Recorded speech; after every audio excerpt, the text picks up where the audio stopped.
अक्षरा एक बहुत ही संस्कारी बहू थी। वो अपनी सास की बहुत सेवा करती थी, पर सास मनोरमा के मुंह से कभी भी उसके लिए तारीफ के मीठे शब्द नहीं निकलते थे।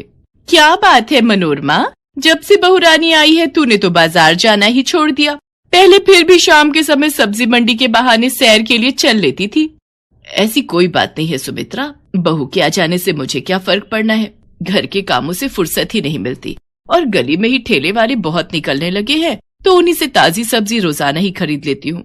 माँ जी, ये सारी सब्जियां जो आपने मंगवाई थी मैं रवि के साथ जाकर मंडी से ले आई हूँ, और ये आपके घुटनों के दर्द में लगाने का तेल भी ले आई हूँ। आप जब रात में लेटोगे ना तो लगवा लेना, मैं मालिश कर दूंगी, आपको दर्द में आराम मिलेगा।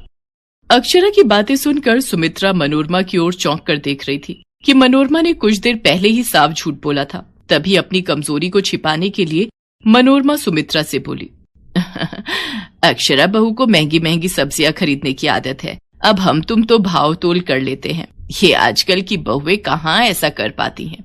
अक्षरा मनोरमा की सारी बातें सुन रही थी, पर वो कुछ नहीं बोली। मनोरमा के घुटनों का दर्द दिन बर दिन बढ़ रहा था, इस कारण वो अब ज्यादा परेशान रहने लगी थी।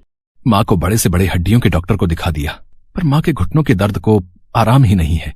सभी डॉक्टर ये कह रहे हैं कि माँ के घुटने बदले जाएंगे, पर मैंने कुछ लोगों से सुना है घुटने बदलने में बहुत परेशानी हो जाती है। काश माँ के घुटनों का दर्द ऐसे ही ठीक हो जाता। हे राम जी, मेरे घुटनों में बहुत दर्द है। अब तो चलने में भी मुझे बहुत परेशानी हो रही है। माँ जी, आप लेटे रहो, मैं आपके पाँव दबा देती हूँ। अरे, पाँव दबाने से आराम नहीं मिल रहा, अब तो ऊपर जाकर ही इस दर्द से आराम मिलेगा। ऐसा मत बोलिए माँ जी, कुछ नहीं होगा आपको, आपके घुटनों का दर्द बिल्कुल ठीक हो जाएगा। अक्षरा मनोरमा के पैर दबाने लगती है। मनोरमा गहरी नींद में सो जाती है। पैर दबाते हुए अक्षरा की भी आंख लग जाती है। तभी वो एक सपना देखती है। वो एक जादुई स्ट्रॉबेरी के बाग में खड़ी है। अक्षरा, तुम बहुत अच्छी हो, तुम अपनी सास की खूब सेवा करती हो। ये जादुई स्ट्रॉबेरी का बाग मेरा है और मैं इस बाग की रक्षा करती हूँ। तुम्हें दुखी होने की कोई जरूरत नहीं है। मेरे बाग की जादुई स्ट्रॉबेरी खाने से घुटनों का दर्द गायब हो जाता है। तुम इस बाग से जादुई स्ट्रॉबेरी तोड़ सकती हो। ये स्ट्रॉबेरी खाने से तुम्हारी सास मनोरमा के घुटनों का दर्द बिल्कुल ठीक हो जाएगा। क्या आप सच कह रही हो राजकुमारी? माँ जी ये जादुई स्ट्रॉबेरी खाएंगी तो सचमुच उनके घुटनों का दर्द गायब हो जाएगा। फिर तो मैं जल्दी से ये स्ट्रॉबेरी तोड़ लेती हूँ, फिर माँ जी को खिला दूंगी। माँ जी ये लीजिए। माँ जी। अरे क्या हो गया? इतनी मुश्किल से मेरी आंख लगी थी और तूने शोर मचाकर मुझे जगा दिया। ये मैं कैसा सपना देख रही थी? बड़ा अजीब सपना था। माफ करना माँ जी, आप आराम से सो जाइए। अक्षरा सपने से जाग तो जाती है, पर उसे अपना सपना पूरा याद था। अगली सुबह अक्षरा रवि के साथ मनोरमा के लिए कुछ फल खरीदने जाती है। तभी उसकी नजर एक लड़की पर पड़ती है। उसके सिर पर एक टोकरी थी जो स्ट्रॉबेरी से भरी हुई थी। दीदी, मीठी मीठी रस से भरी स्ट्रॉबेरी ले लो ना। ऐसा कैसे हो सकता है? स्ट्रॉबेरी यही तो कल रात मेरे सपने में दिखी थी। ले लो ना दीदी। तुम ये स्ट्रॉबेरी कहाँ से लाई हो? दीदी ये स्ट्रॉबेरी मैं बाग से तोड़ कर लाई हूँ। अच्छा लाओ, फिर तो ये सारी स्ट्रॉबेरी मैं खरीद लेती हूँ। अक्षरा, इतनी सारी स्ट्रॉबेरी का क्या करोगी? रवि, स्ट्रॉबेरी हड्डियों को मजबूत रखने के लिए बहुत फायदेमंद है। इसमें कैल्शियम, मैग्नीशियम बहुत अच्छी मात्रा में होता है। मैं सोच रही हूँ माँ जी को इसका शेक और फ्रूट सलाद वगैरह बना कर दूंगी। अक्षरा उस लड़की से सारी स्ट्रॉबेरी खरीद लेती है, पर जैसे ही वो स्ट्रॉबेरी लेकर थोड़ी दूर पहुँचती है, वो देखती है कि वो लड़की उसे देखकर मुस्कुरा रही है। वो कोई और नहीं बल्कि वही राजकुमारी थी जो उसे पिछली रात सपने में दिखाई दी थी। अक्षरा घर पहुंचती है और मनोरमा को वो स्ट्रॉबेरी खाने के लिए देती है। मनोरमा जैसे ही वो स्ट्रॉबेरी खाती है, अगले दिन उसके घुटनों का दर्द बिल्कुल ठीक हो जाता है। अक्षरा बहू, तुमने मुझे ऐसा क्या खिलाया? मेरे घुटनों में तो बिल्कुल भी दर्द नहीं है, मानो कोई जादू हो गया हो। माँ जी जादू ही तो हुआ है, जादुई स्ट्रॉबेरी का जादू। अक्षरा अपनी सास को सारी बात बताती है। तुम जैसी बहू पाकर सचमुच मैं धन्य हो गई। हाँ, तुम्हारे कारण तो मेरा घुटनों का दर्द बिल्कुल चला गया। अब तो मुझे और स्ट्रॉबेरी खाने की जरूरत ही नहीं दिख रही। पर तुम्हारे पास तो बहुत सारी स्ट्रॉबेरी बच गई है। माँ जी ये जादुई स्ट्रॉबेरी है। हमारे घर के बाहर जो जमीन है वहाँ मैं ये स्ट्रॉबेरी फैला देती हूँ। हो सकता है इनसे और स्ट्रॉबेरी उगाए तो हम बहुत से हड्डियों के दर्द से परेशान लोगों का मुफ्त इलाज कर सकते हैं। हाँ बहू, ये विचार तो बहुत अच्छा है। अक्षरा सारी स्ट्रॉबेरी घर के बाहर जमीन पर फैला देती है। अगले दिन अक्षरा जब सोकर उठती है, वो देखती है घर के बाहर जमीन पर स्ट्रॉबेरी के बहुत सारे पेड़ उगाए हैं। माँ जी मैंने कहा था ना ये स्ट्रॉबेरी जादुई है। अब हम इनकी मदद से बहुत से हड्डियों के दर्द से परेशान लोगों का मुफ्त इलाज करेंगे। और फिर ऐसा ही हुआ। अक्षरा ने अपनी सास मनोरमा के साथ मिलकर घर में ही एक क्लिनिक खोल लिया, जहां पर वो अपने बाग में उगने वाली स्ट्रॉबेरी देती थी, जिसे खाकर लोगों को दर्द से राहत मिलती थी और मरीज अक्षरा को बहुत सी दुआएं देकर जाते थे।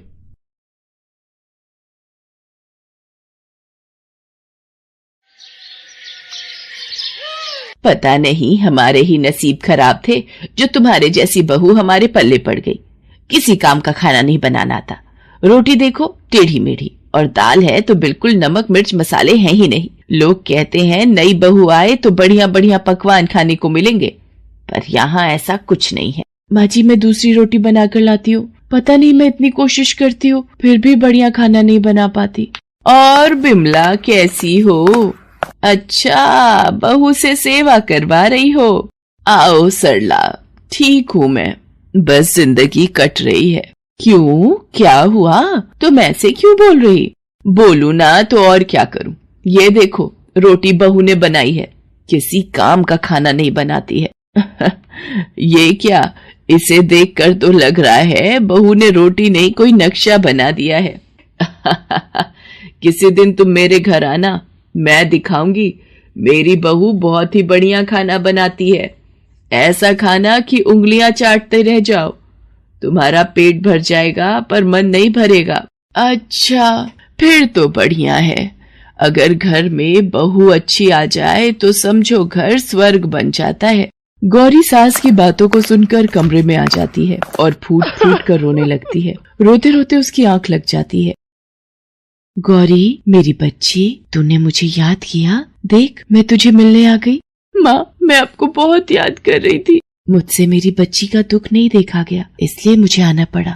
माँ, मुझे आपकी जरूरत है। मैं जितनी मर्जी कोशिश कर लूं, मैं वैसा खाना नहीं बना पाती जैसा सासू माँ चाहती है। मैं क्या करूँ माँ? मैं तुम्हें एक जादुई मंत्र बताती हूँ। तुम खाना बनाने से पहले 3 बार इस मंत्र को बोलना। तुम्हारे सामने बढ़िया और स्वादिष्ट खाना बनकर तैयार हो जाएगा। लेकिन तुम्हें एक बात याद रखनी होगी, अगर इस मंत्र को तुम्हारे अलावा किसी और को पता चला तो इस मंत्र का जादू खत्म हो जाएगा और जिसको खाना बनाना आता होगा वो खाना बनाना भूल जाएगा। माँ, मैं इस बात का हमेशा ध्यान रखूंगी कि मैं ये मंत्र किसी को ना बताऊं। गौरी मंत्र को मिलने के बाद खुश हो जाती है। तभी एक तेज आवाज से उसका सपना टूट जाता है। गौरी बहू, आज रात का खाना बनाना है या हम सब ऐसे ही भूखे ही रहेंगे? तेरे ससुर जी और केशव के आने का समय हो रहा है। माँ ने सपने में जो मंत्र बताया है, मैं उसी मंत्र को पढ़कर आज खाना बनाऊंगी। गौरी सास की आवाज सुनकर रसोई में जाती है और 3 बार उस मंत्र को बोलती है। माँ के मंत्र का ताना बाना बन जाए मेरा जादुई खाना। माँ के मंत्र का ताना बाना बन जाए मेरा जादुई खाना। माँ के मंत्र का ताना बाना बन जाए मेरा जादुई खाना। गौरी जैसे ही 3 बार मंत्र बोलती है, उसके सामने स्वादिष्ट और बढ़िया खाना बनकर तैयार हो जाता है, जिसे देखकर वो बहुत खुश होती है। गौरी अपने सास ससुर और केशव को खाना परोसती है। उस दिन उसकी सास खाने की बहुत तारीफ करती है। गौरी, आज सूरज किधर से निकल आया? तुमने इतना स्वादिष्ट और बढ़िया खाना बना लिया, मुझे तो यकीन ही नहीं हो रहा। ऐसा ही बढ़िया और स्वादिष्ट खाना बनाया करो, फिर मैं भी पड़ोसन को कहूंगी कि मेरी बहू भी अच्छा खाना बनाती है। माँ, तुमने मेरी बहुत बड़ी सहायता की है। मैंने अच्छा खाना परोसा तो माँ जी बहुत खुश है। गौरी की सास भी अच्छा खाना मिलने से खुश रहने लगी थी। एक दिन गौरी की ननद पिंकी रहने आई हुई थी। पिंकी को ये बात हजम नहीं हो रही थी कि उसकी भाभी में इतना बदलाव कैसे आ गया, इसलिए वो अपनी भाभी पर नजर रखने लगी और उसने खाना बनाने से पहले अपनी भाभी को मंत्र बोलते हुए सुन लिया। अच्छा, तो ये राज है। इस मंत्र को 3 बार बोलते ही खाना बनकर तैयार हो जाता है। क्यों ना मैं भी इस मंत्र को बोलकर अपनी सास ससुर और पति को खुश कर दूं। वैसे वो तो मैं जब जाऊंगी तब करूंगी। अभी क्यों ना 1 कप चाय बनाकर देख लूं। माँ को भी दूंगी इस जादुई मंत्र की चाय। अरे, ये मंत्र बोलने के बाद तो चाय बनकर तैयार ही नहीं हुई। ऐसा कैसे हो सकता है? भाभी ने जब इस मंत्र को बोला था तो खाना बनकर तैयार हो गया था। जरूर मेरी आंखों का धोखा होगा। इतनी देर में तो मैं खुद ही चाय बना लूंगी। अरे, चाय कैसे बनाते हैं? मुझे याद क्यों नहीं आ रहा? मुझे तो कुछ भी याद नहीं आ रहा। दाल चावल रोटी ये सब कैसे बनता है? कहीं इस मंत्र की वजह से मैं खाना बनाना तो नहीं भूल गई। पिंकी फूट फूट कर रोने लगती है। इतनी देर में माँ और गौरी भी रसोई में आ जाती हैं। पिंकी, क्या हुआ? तू रसोई में खड़ी रो क्यों रही है? कुछ चाहिए था तो गौरी को बोल देती। कहीं कोई चोट भी दिखाई नहीं दे रही, फिर रो क्यों रही है? क्या हुआ दीदी, आप रो क्यों रहे हो? आपको कुछ चाहिए तो मैं बना देती हूँ, आप मुझे बोलो। भाभी मुझे माफ कर दो, मुझसे बहुत बड़ी भूल हो गई। मैंने आपके जादुई मंत्र को सुन लिया था और उसे बोलकर मैं रसोई में चाय बनाने लगी, पर मुझे खाना बनाना याद नहीं आ रहा। मुझे लग रहा है मैं खाना बनाना भूल गई हूँ। जादुई मंत्र, जादुई खाना, मैं कुछ समझ नहीं पा रही हूँ, ये सब क्या हो रहा है? माँ जी, मैं आपको सब बताती हूँ। गौरी अपनी सास को सारी सच्चाई बताती है, जिसे सुनकर उसकी सास की आंखों में आंसू आ जाते हैं। सारी गलती मेरी ही है। अगर मैं गौरी को माँ की तरह प्यार देती और खाना बनाना सिखाती तो शायद आज ये सब नहीं होता। मुझे माफ कर दो गौरी बहू। गौरी भाभी मुझे माफ कर दो, मुझे अपनी भूल का पछतावा है। गौरी, अब तुम्हें इस मंत्र की कोई जरूरत नहीं। तुम्हें मेरी तरह प्यार करने वाली इतनी अच्छी सास जो मिली है। अपने घर में हमेशा खुश रहना, मेरा आशीर्वाद हमेशा तुम्हारे साथ है। पिंकी को भी सब कुछ याद आ जाता है।